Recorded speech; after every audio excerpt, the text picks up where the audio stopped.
Hello, everybody, guys, gals, and non binary pals. Welcome for the last time to Turning Point GSA. I am your host, DemiAngelo, and just me today. So seeing the title of this video, I think it should be abundantly clear what this is, but in case it's not, I am here to officially announce that Turning Point GSA, the podcast, formerly known as Middle School GSA, is officially retired. It is over. There will not be more episodes of Turning Point GSA. There will not be more episodes of Middle School GSA. In case you haven't been following, it is over. Done. Jover. Forever.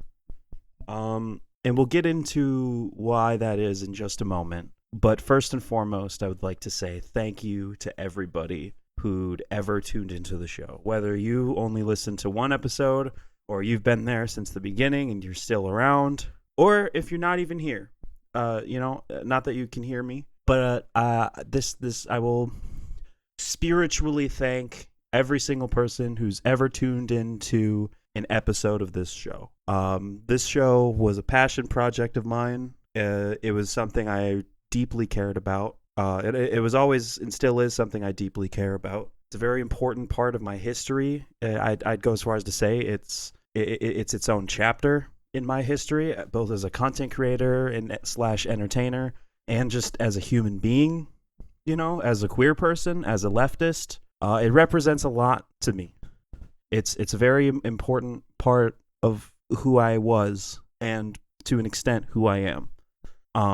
And I often found myself very discouraged with the amount of reception we got, the amount of views we got. Oftentimes I'd be happy with the view count, but dissatisfied with the amount of likes and comments. But looking back, that was never really why I did it, and it's never what made it special. The amount of engagement we got was never what made it special. It would still mean, looking back, you could probably remove almost the entire audience, and it would still be just as special and important to me. So, and I just want to once again thank everybody who ever tuned into this show, who gave this programming their time of day. And I also want to thank everybody who was involved in the show. Many people, I'd say a big chunk of the people who listens to the show and had a relationship with the show eventually contributed something to the show. Whether it was a piece of fan art that became official TP/MSGSA art, whether you called into the show, whether whatever it was, from the bottom of my heart, thank you. Especially our artists, the commissioned artists, the fan artists, everybody who contributed to the show's identity. You're greatly appreciated. Now, to get into why the show is over, I think people assumed it was over, but I felt that I owed everybody a little bit of closure. To get into why, we'll have to just briefly do a little bit of a retrospective and a little behind the scenes. So, Felonious Ferris, my original co-host of Middle School GSA, was my best friend throughout my later high school years. I considered them a mentor. They were an upperclassman by 1 year. They were my cool, queer upperclassmen who played a very, very big role in my gender transition from a young age. They met me when I was around 15 years old, and I had posted on the internet about experiencing gender dysphoria and feeling disaffected by the idea of transitioning, by the idea of being a transgender woman. And basically, I posted a lot of TMI about my life. And they were I won't say they're not necessarily the first, not necessarily the only, but the most prominent person who engaged with me during that time, in person and through texting, and encouraged me. They encouraged me to embrace my identity. They encouraged me to accept who I was and be myself, in spite of all of the forces that were working against me, in spite of all of the repercussions it would have. They always told me it was going to be worth it, and it was, and it is. In addition to that, they were my sort of mentor in leftism, I'd say. When they played a big part in radicalizing me.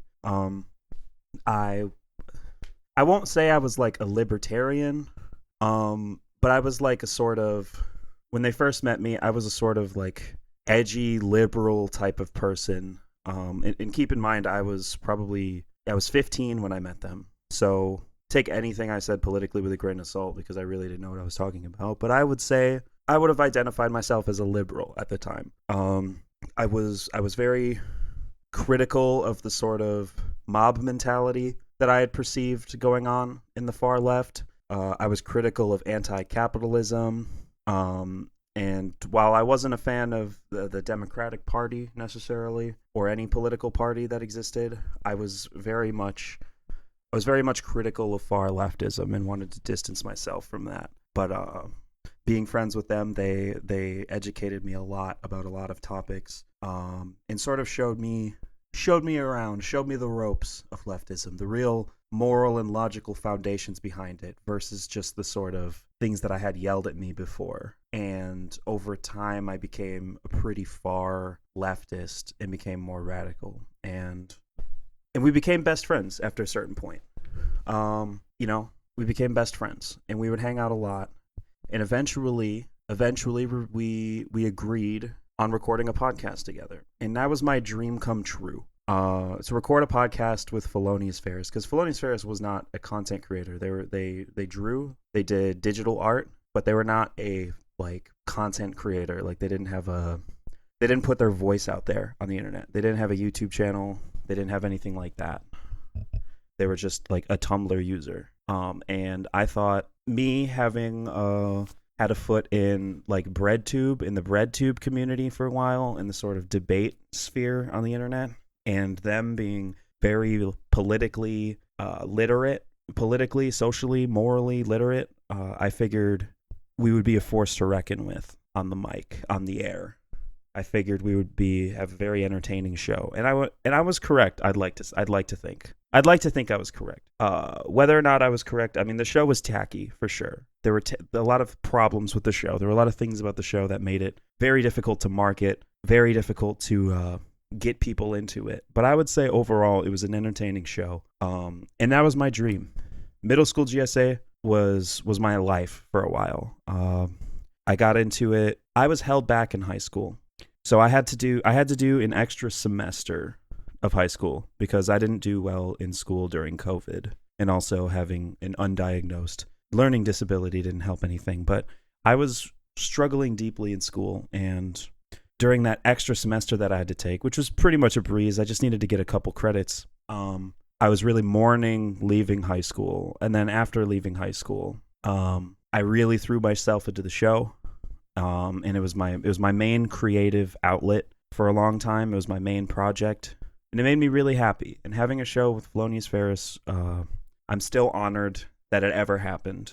And I guess to get into the TPGSA origins, kill two birds with one stone. It was during that last semester of high school where I met Squeebo. Squeebo was a sophomore, and I was a super senior. Doing an extra semester. And they were, I would say, I'd like to think I was a similar character in their story that Felonious Ferris was in mine. I won't say I was as good of a role model for my younger friend. I have a lot of regrets that are, not very important right now. But, I sort of took them under my wing in terms of content stuff too. And they actually helped out a lot with the creative side of middle school GSA. They guested on one episode. They were with me and Felonious Ferris when I debated Ben Shapiro, and we both debated Michael Knowles. They were there for all of it. And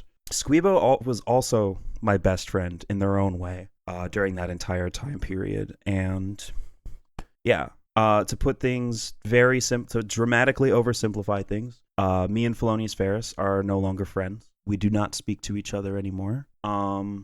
They ended the friendship. I did not end the friendship. I had previously on the air have talked shit about them, said, they were mean, made mean jokes about them. And for that, I apologize. But we're not friends anymore. They needed different things in a friendship than I could provide. And my struggles in my mental health situation were too much for really anyone, but especially them to handle, because we had such a close proximity to each other, not just physically but emotionally, and I wasn't always the best when it came to boundaries, when it came to knowing what and when I could disclose, things like that. Basically, I have had a lot of mental health problems that I made their problem, and we're no longer friends. I said, okay, I'm gonna do the show with Squeebo, and I did the show with Squeebo, and it was all right. It was all right.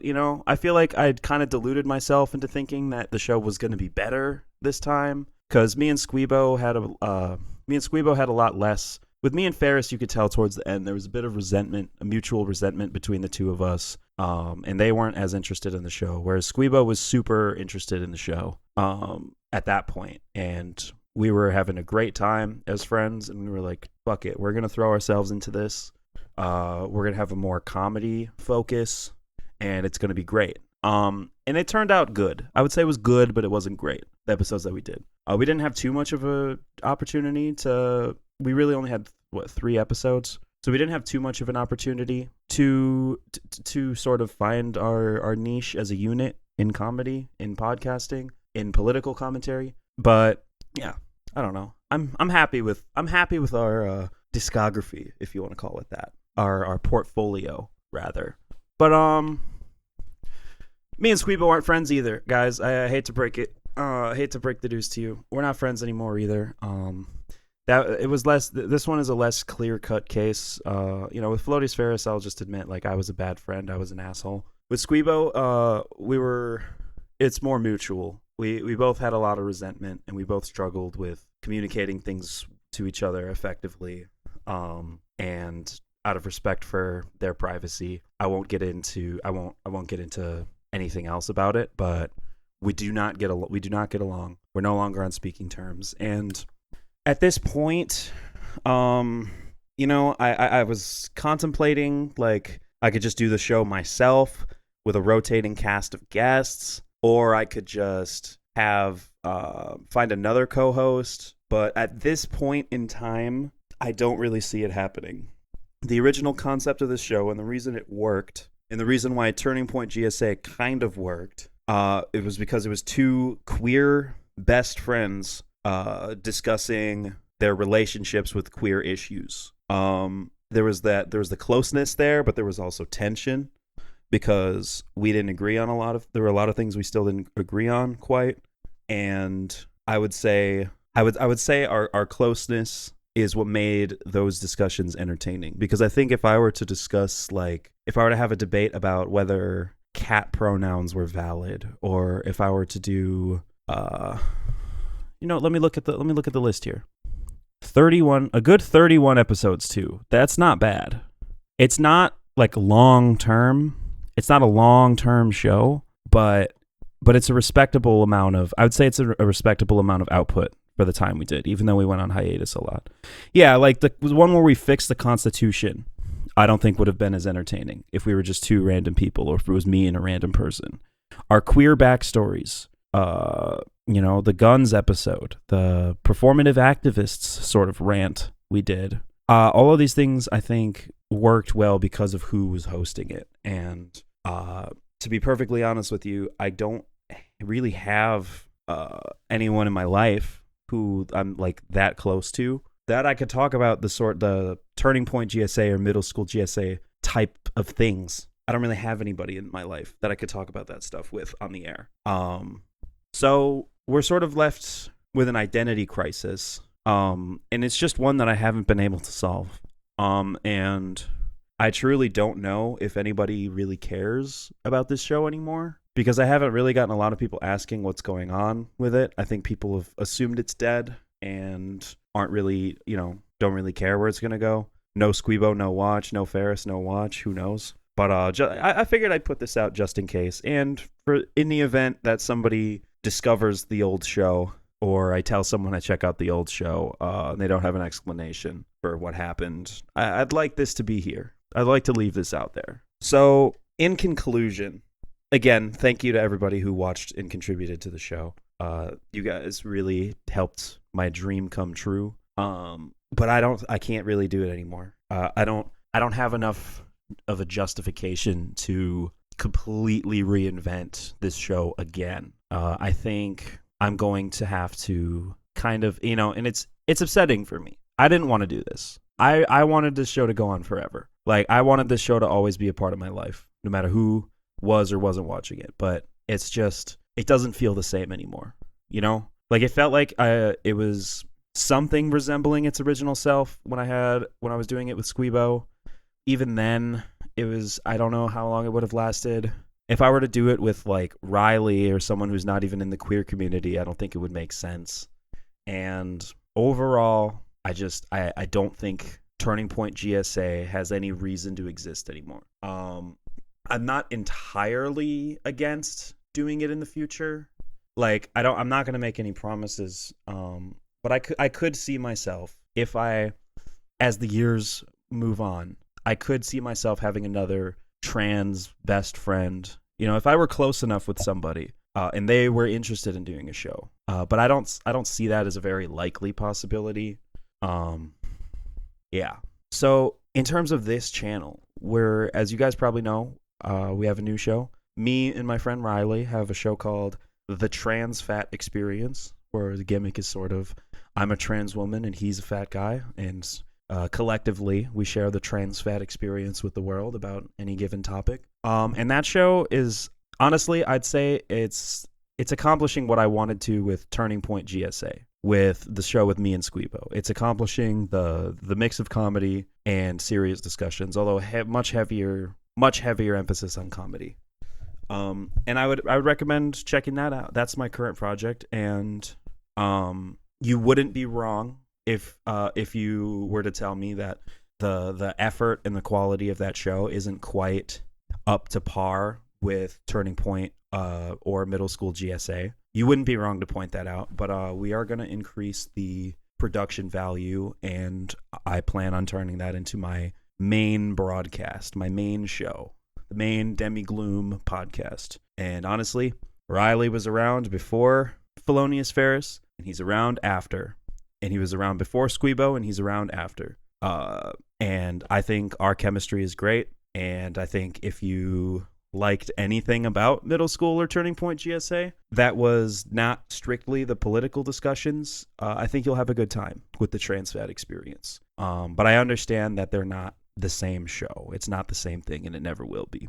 That was a lot. The trans fat experience is airing on this YouTube channel, Turning Point GSA. Now, I'm still willing to take feedback into consideration. So if there's anybody from the old DemiAngelo video essay days, or from the Middle School or Turning Point GSA, I feel like I've said that a million times. I'm sorry, Middle School or Turning Point. But we'll just call it GSA.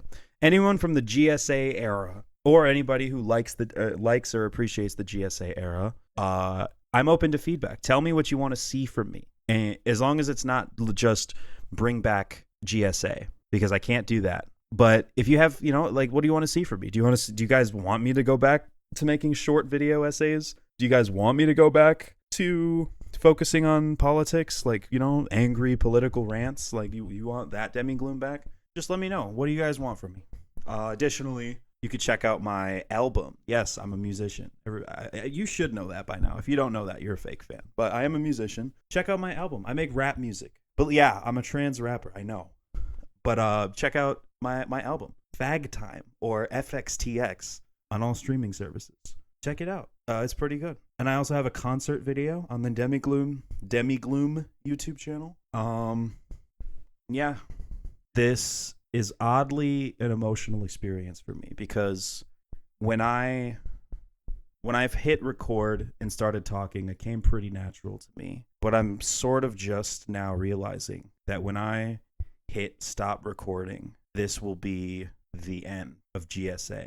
This is my last time recording something for GSA, and it makes me very sad. But show must go on. It'll just go on elsewhere. And I think at that note, I'm going to say goodbye. Goodbye, Turning Point GSA. Goodbye, Middle School GSA. You will be missed dearly by me and probably a couple other people. And you know what? That's more than I can say about other creative projects that I've been involved in. So I'm considering that a W. For the very last time, I have been DemiGloom. This has been Turning Point GSA. Goodbye.